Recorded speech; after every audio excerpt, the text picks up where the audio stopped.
Good morning, students. We are study Zoology BSc third year, Zoology paper third, unit third, day first. Third year के zoology third paper में अपना development biology, इसके अंतर्गत third unit में आता है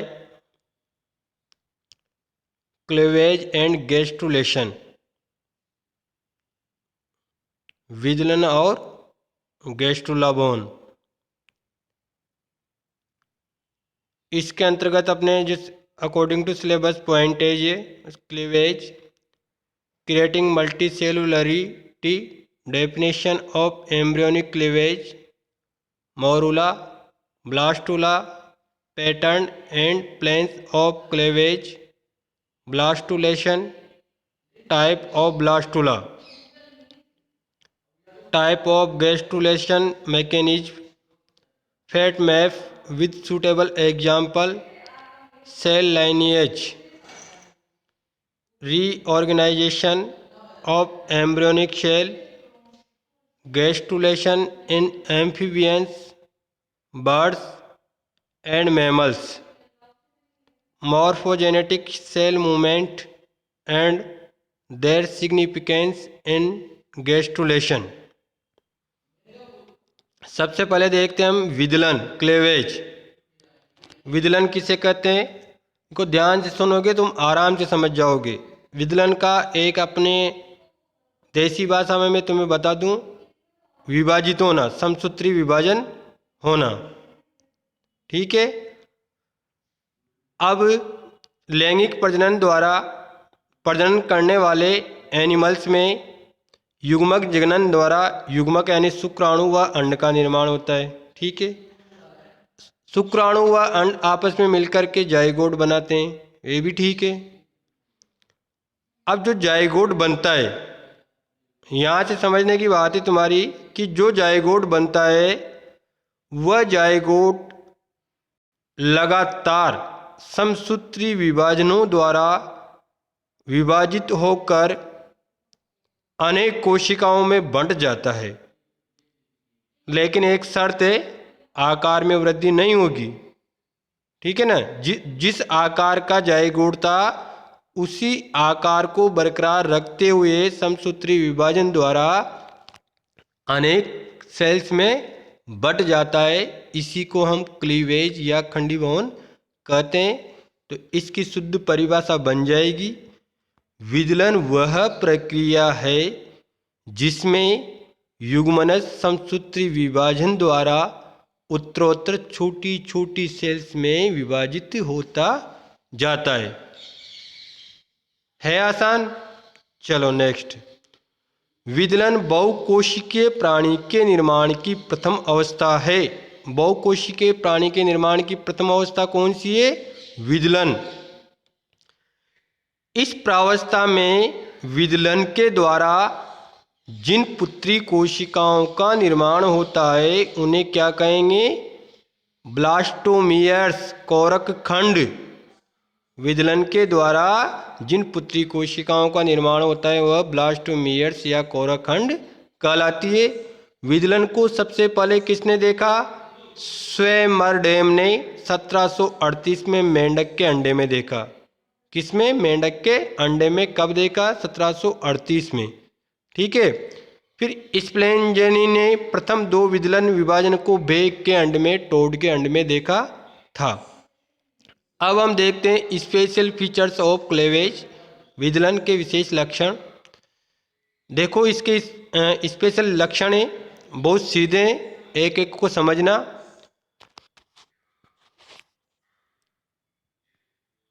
विदलन निषेचन के पश्चात शीघ्र प्रारंभ होता है, मतलब निषेचन के बाद में जैसे जाइगोट बनता है उसी टाइम शीघ्र विदलन प्रारंभ हो जाता है। इसके लिए जो आवश्यक ऊर्जा है विदलन को प्रारंभ करने के लिए वह कहाँ से प्राप्त होती है? वह अंड के द्वारा प्रदान की जाती है। ध्यान रखना, न कि शुक्राणु के द्वारा। आवश्यक ऊर्जा किसके द्वारा प्रदान की जाती है? अंड के द्वारा। नेक्स्ट पॉइंट है अपना, विदलन में होने वाले सभी विभाजन किस प्रकार के होते हैं? समसूत्री प्रकार के। ये मैंने अभी थोड़ी देर पहले भी बताया था। विदलन की प्रक्रिया में जितने भी विभाजन होंगे वह सब कौन से होंगे? समसूत्री प्रकार के। अतः सभी पुत्री कोशिकाओं में गुणसूत्र संख्यात्मक एवं गुणात्मक दृष्टि से जाइगोट के समान ही, युग्मनज के समान ही होते हैं। ठीक है ना, क्योंकि समसूत्री विभाजन में गुणसूत्रों की संख्या में कोई बदलाव नहीं होता है। ठीक है। थर्ड पॉइंट है अपना, विदलन द्वारा बनी कोशिकाएं उत्तरोत्तर छोटी होती है। ये स्पष्ट है इसे, जब आकार में वृद्धि नहीं होगी, विदलन होता जाएगा तो जो कोशिकाएं बनेगी वो छोटी तो बनेगी है। एक गेंद है और गेंद के 2 टुकड़े करेंगे तो गेंद से के अपेक्षा छोटे होंगे। फिर 2 के 4 टुकड़े होंगे तो प्रत्येक टुकड़ा छोटा होगा। फिर 4 के 8 होंगे तो प्रत्येक टुकड़ा छोटा होगा। तो विदलन द्वारा बनी कोशिकाएं क्या होती है? उत्तरोत्तर छोटी होती जाती है। नेक्स्ट है अपना, विदलन द्वारा बनी कोशिकाओं को ब्लास्टोमियर्स कोरक खंड कहते हैं। ये मैंने अभी हाल बताया था तुम्हें। विदलन के दौरान ग्रोथ वृद्धि नहीं होती है। विदलन के दौरान क्या नहीं होती? वृद्धि नहीं होती। नेक्स्ट है, विदलन के दौरान भ्रूण के आकार में भी कोई परिवर्तन नहीं होता है। केवल भ्रूण के अंदर एक गुहा का निर्माण होता है। क्योंकि ये गुहा कोरक के अंदर बनती है, इसलिए इसको ब्लास्टोसील कोरक गुहा कहा जाता है। क्योंकि विदलन के द्वारा किसका निर्माण हो रहा है? अपना कोरक का निर्माण हो रहा है। विदलन के द्वारा किसका निर्माण हो रहा है? कोरक का, ब्लास्ट का निर्माण हो रहा है। विदलन में अंडाणु के संग्रहित भोजन का, विदलन में अंडाणु के संग्रहित भोजन का सक्रिय कोशिका द्रव्य में रासायनिक परिवर्तन होता है। सक्रिय कोशिका द्रव्य का परिवर्तन केंद्रक पदार्थ में होता है।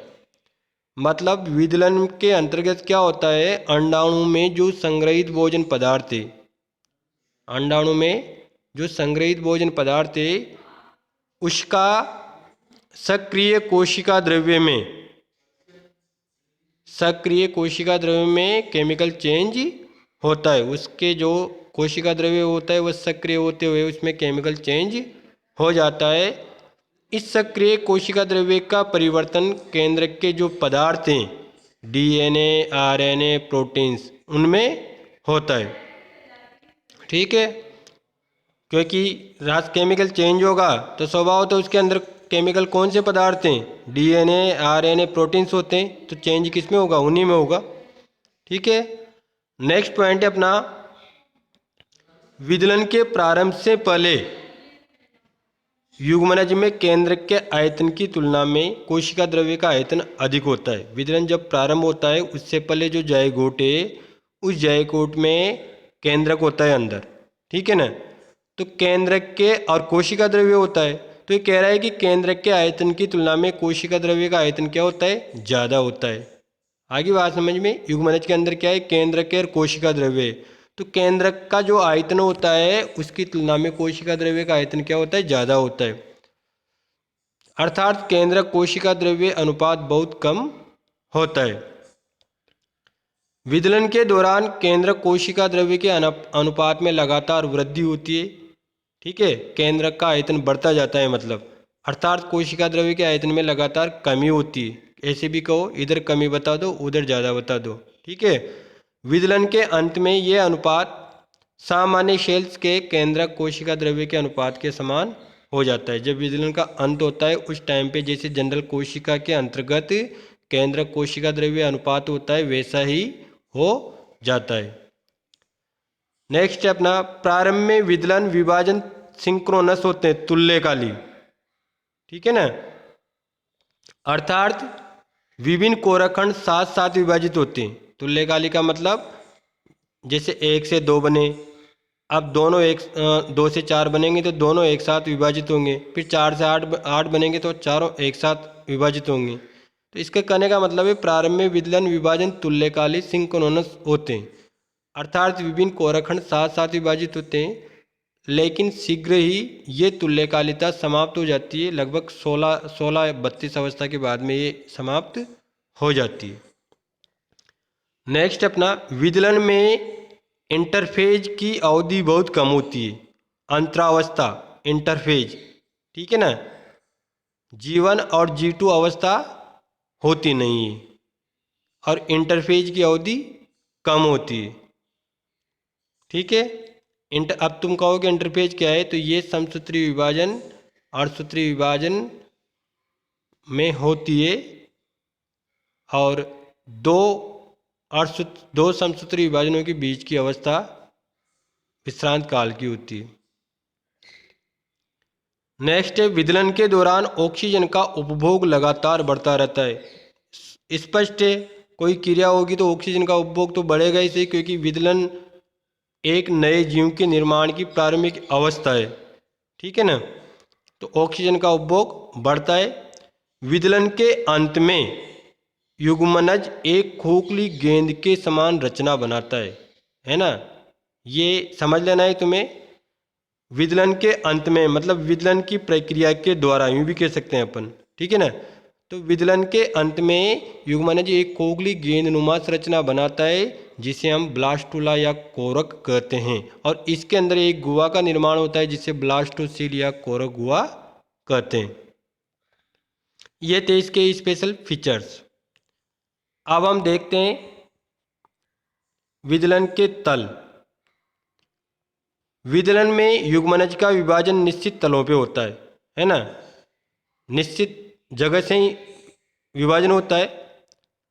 तो प्रथम व द्वितीय विदलन विभाजन होते हैं वह उदग्र होते हैं, मतलब फर्स्ट बार विभाजन होगा वह खड़ी काट का होगा, उदग्र होगा, और सेकंड बार होगा वह भी उदग्र होगा, खड़ी काट का होगा। तृतीय विभाजन होता है वह क्षैतिज होता है, हॉरिजॉन्टल होता है, आड़ा।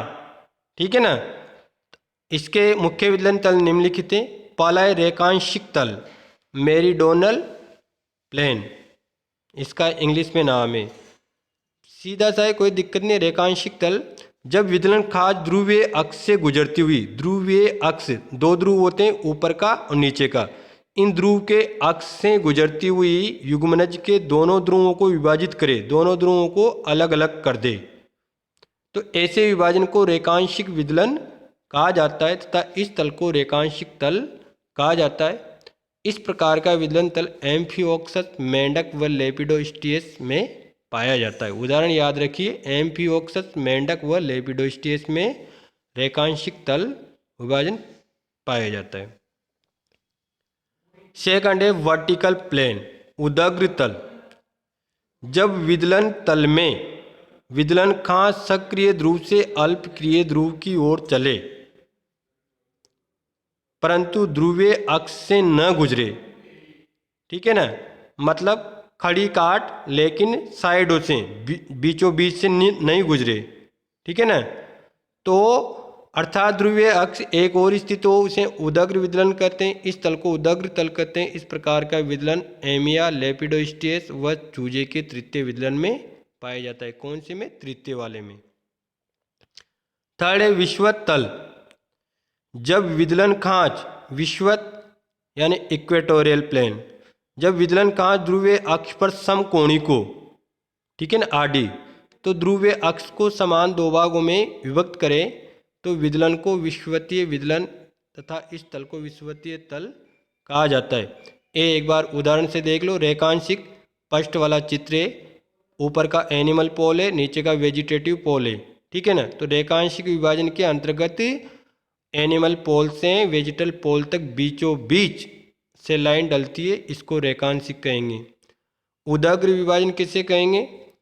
उदग्र विभाजन में उदग्र काट खड़ी काट है लेकिन बीचों बीच से नहीं गुजरती है, साइड से गुजरती है, तो इसको दोनों तरफ, है ना, इसको कहेंगे उदग्र। विषुवतीय स्पष्ट है, एनिमल पोल और वेजिटेटिव पोल को अब बिल्कुल अलग कर देती है, ये भी बीचों बीच से गुजरती है। अक्षांशीय, ये भी बीचों बीच से नहीं गुजरती है लेकिन हॉरिजॉन्टल रूप से एनिमल पोल और वेजिटेटिव पोल को अलग कर देती है।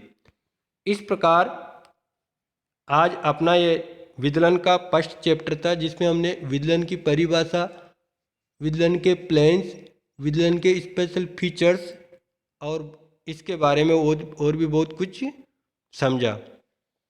अगर इसमें तुम्हें कोई चीज़ पूछनी हो तो व्हाट्सएप के माध्यम से या मोबाइल के माध्यम से तुम लोग पूछ सकते हो। ठीक, ओके, धन्यवाद। कोरोना से बचे।